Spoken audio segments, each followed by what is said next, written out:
피지컬 싸움에서마저 밀렸습니다.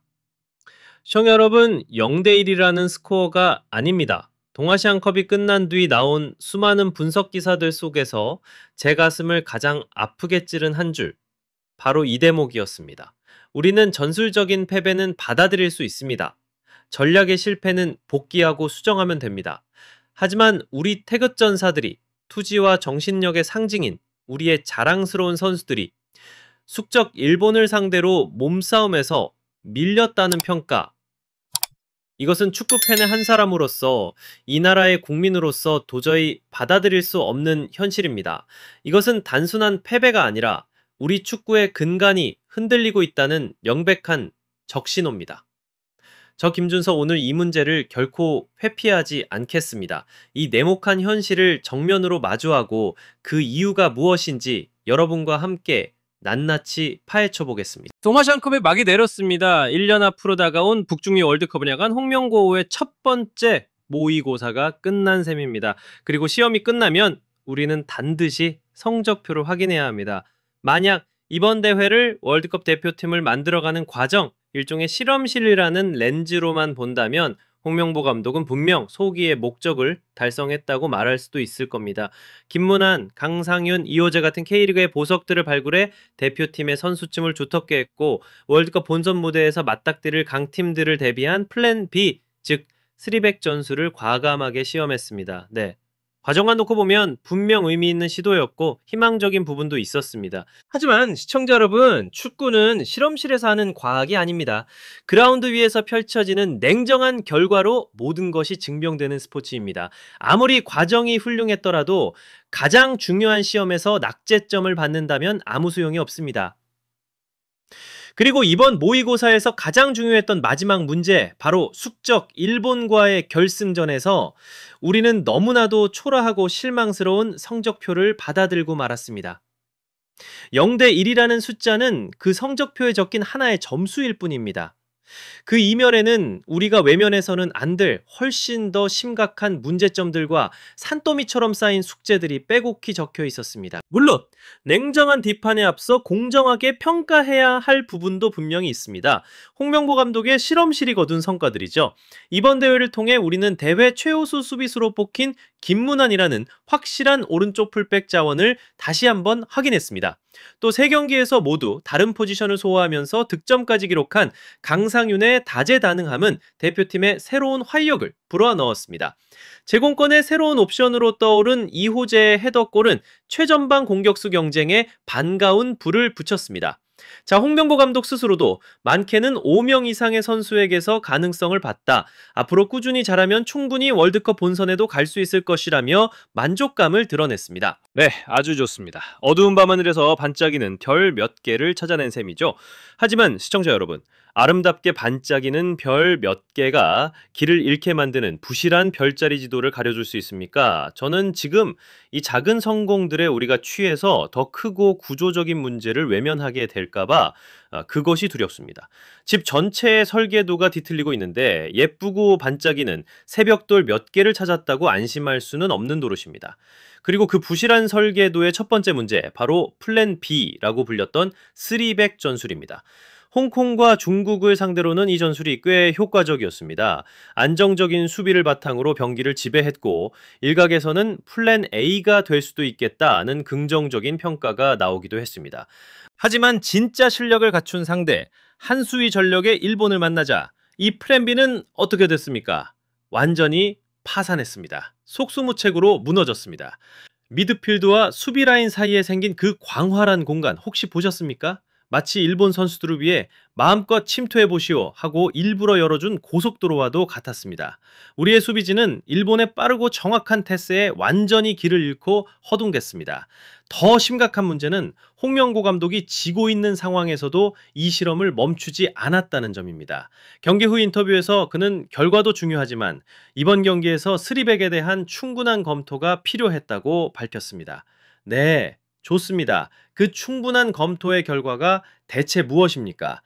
강팀을 상대로는 전혀 통하지 않는 반쪽짜리 전술이라는 처참한 결론 아닙니까? 이것이 과연 월드컵 본선 무대에서 우리를 구해줄 비장의 플랜 B가 맞습니까? 아니면 그저 약팀을 상대로만 우위를 점할 수 있는 아직 완성되지 않은 오류투성이의 초안에 불과한 것입니까? 저는 묻고 싶습니다. 약팀에게만 통하는 계획은 계획이 아닙니다. 그것은 그저 위험한 도박일 뿐입니다. 참여 초지 여러분, 잘못된 전술 도표 한 장, 약팀에게만 통하는 반쪽짜리 플랜 B가 오늘 제가 가장 실망하고 또 분노하는 이유는 아닙니다. 3백이냐 4백이냐 하는 전술 논쟁은 어쩌면 이 거대한 문제 앞에서 부차적인 것일지도 모릅니다. 제문을 우리가 마주해야 할 진짜 문제의 핵심, 이 모든 불안감의 근원, 그리고 우리 토론의 가장 중요한 변곡점은 바로 제가 방송 시작 첫머리 언급했던 기사의 그 한 문장에 있습니다. 그나마 우위에 있던 몸싸움에서도 밀렸다.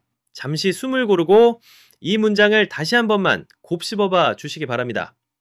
이것은 더 이상 3호이나 442 같은 숫자에 대한 이야기가 아닙니다. 이것은 우리 한국 축구의 정체성, 바로 우리의 DNA에 관한 이야기입니다. 전 세계가 한국 축구를 이야기할 때 무엇을 가장 먼저 떠올립니까? 90분 내내 지칠 줄 모르는 체력, 절대로 포기하지 않는 불굴의 투지, 그리고 그 어떤 강팀을 만나도 상대를 압도해버리는 강력한 피지컬과 몸싸움 아니었습니까? 그것이 바로 세계가 두려워하고 존중했던 우리만의 색깔이자 태극전사의 자존심이었습니다.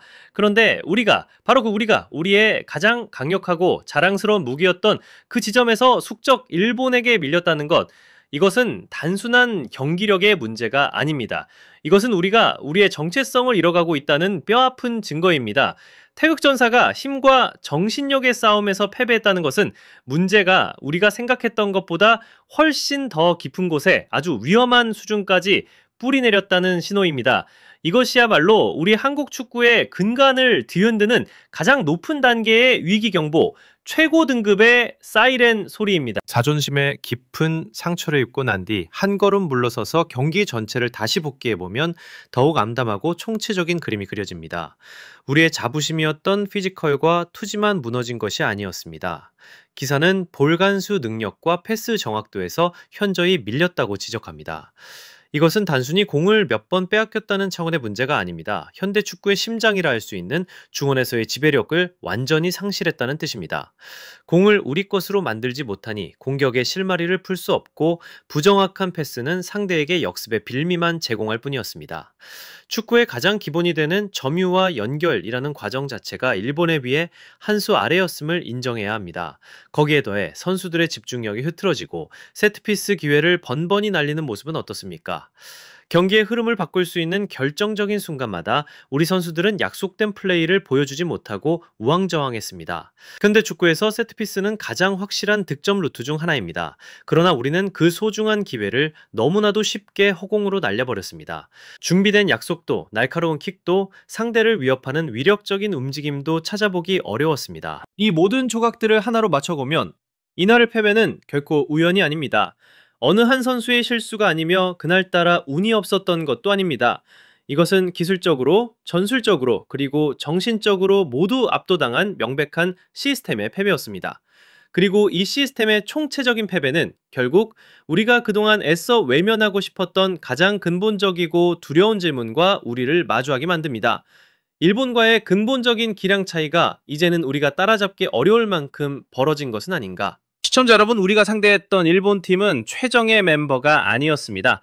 유럽에서 활약하는 핵심 선수들이 모두 빠진 일본 내에서도 1.5군 혹은 2군이라고 불리는 팀이었습니다. 그런데 우리는 바로 그 팀을 상대로 우리가 내세울 수 있는 최고의 K리거와 J리거들을 모두 소집하고도 이렇게까지 무기력하게 패배했습니다. 이제는 한일전은 정신력 싸움이다. 우리가 투지만 앞세우면 이길 수 있다는 식의 낡고 안일한 환상에서 벗어나야만 합니다.